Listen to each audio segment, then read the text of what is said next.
Simba Sports Club atanufaika vipi na mfumo huu wa teknoloji mpya ya FVS? FVS ni football video support. Hiyo football video support Simba atanufaika nayo vipi? Baadhi ya matukio tata yanashindwa kung'amliwa, na vile vile kwamba Simba akiwa kwenye nyumbani pamoja na Coastal Union kuna matukio tata zaidi ya matatu. Wewe ndio utakayeamua kwamba hili ndilo au hiyo sio.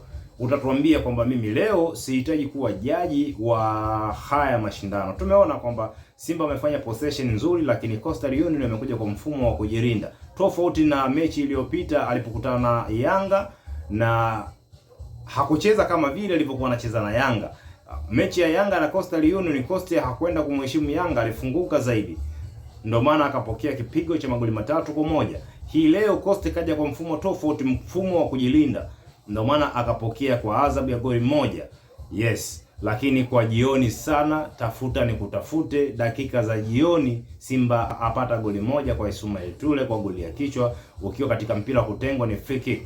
Yes, alibahatika kupata hili goli. Sasa hii ni mechi ya namna gani?